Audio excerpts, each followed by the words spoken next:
Thistledown, what are you be? Under the silver glow of the moon lurk tiny figures, mischievous and sly. They giggle and scamper when no one's nigh. From unicorn turds, these gnomes do spring, with dirt on their hats and mischief to bring. Oh, the naughty gnomes of Thistledown, dancing in gardens without a frown. By night they play in a cheeky spree, scattering turds where none should be.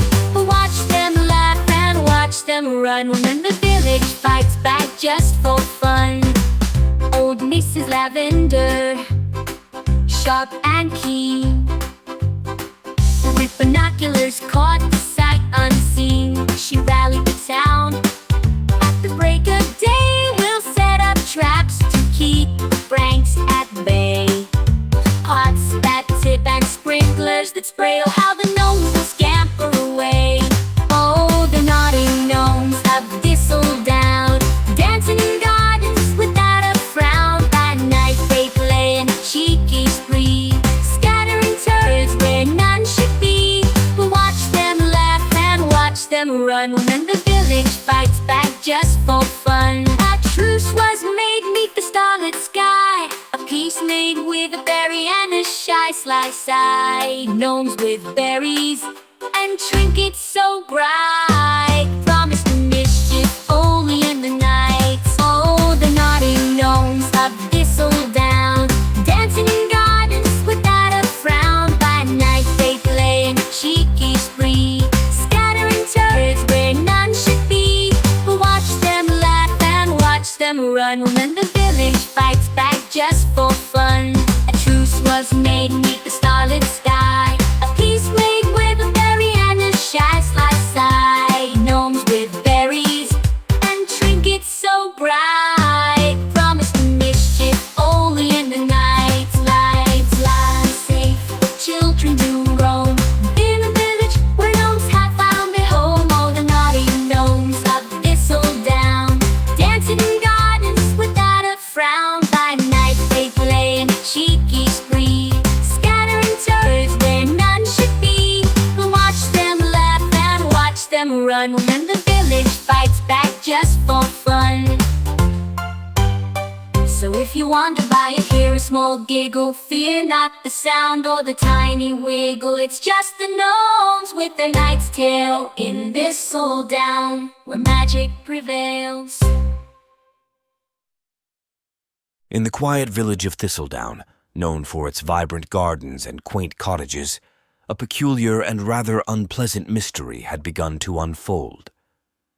Residents started noticing that each morning, their beautifully manicured gardens were mysteriously littered with wild animal droppings, much to their dismay and confusion. The source of this nightly nuisance remained a puzzle until old Mrs. Lavender spotted the culprits one moonlit night, none other than the infamous dirty, naughty, nasty gnomes. These weren't your ordinary garden gnomes. Legends whispered among the elders spoke of stinky little creatures, born from the turds of unicorns, endowed with a mischievous magic.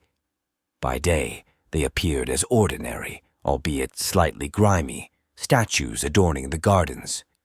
But by night, these enchanted beings came to life, embodying the true spirit of trouble. On this particular night, Mrs. Lavender, a spry and curious old lady, decided to keep watch. Hiding behind her lace curtains with a pair of binoculars, she caught sight of the little rascals as they emerged from their hiding spots in the shrubberies. The gnomes were a wild sight, mud-caked with bright, impish eyes and smirks that seemed permanently etched onto their faces. They scurried about, collecting droppings from the nearby woods and gleefully scattering them across the pristine lawns of Thistledown. But Mrs. Lavender wasn't going to let them have the last laugh. Rallying the village the next morning, she shared her discoveries and proposed a plan. By evening, every garden in Thistledown was rigged with harmless yet startling surprises for the gnomes. Pots that tipped when touched, sprinklers triggered by movement, and even recordings of loud, scary noises. That night, as the gnomes set out on their usual rounds, chaos ensued. Each step was met with a splash or a clang, and the eerie sound sent them into a tizzy. The villagers watched from their windows, barely containing their laughter as the gnomes tripped and stumbled, their night of mischief thoroughly thwarted. Despite their naughty and nasty ways, the gnomes couldn't help but respect the cleverness of the villagers. From that night on, a new understanding was reached. The gnomes would limit their mischief to the woods, and in return, the villagers would occasionally leave out treats, a sweet berry or a shiny trinket, to appease their playful spirits. Thus, peace was restored in Thistledown, with each side appreciating the other's place in their shared world. The dirty, naughty, nasty gnomes became a beloved part of village lore, their story told and retold as a reminder of that magical, mischievous summer.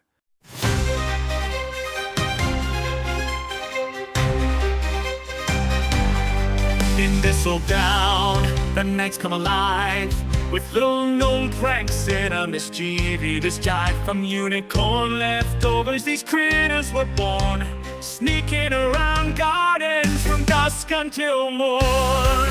Oh, the giggles and dirty Thistledown streets, gnomes on the loose with their cheeky defeats. They moved and they daunted a comical chase, leaving behind a wild garden disgrace. Mrs. Lavender, with eyes sharp as a hawk, caught these rascals in a muddy sock. She called on her neighbors, let's turn the tables, set up the traps as long as we're able.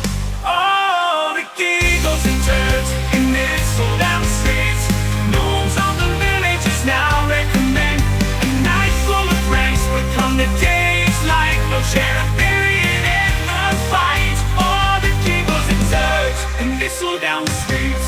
Friendly little gnomes now retreats. They prank and they laugh with less of a mess.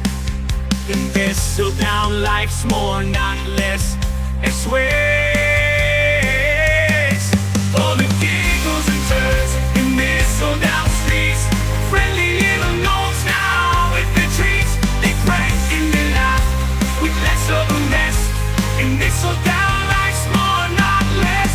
Oh, the giggles and turds in Thistledown streets. Friendly little gnomes now with the treats. They prank and they laugh with less of a mess. In Thistledown, life's more, not less. With Thistledown, life's more, not less. With Thistledown, life's more, not less. So if you pass through and smell something funny, it's just gnome humor, more sweet than runny. In Thistledown, where magic's not done, you'll find a gnome grinning, having his fun.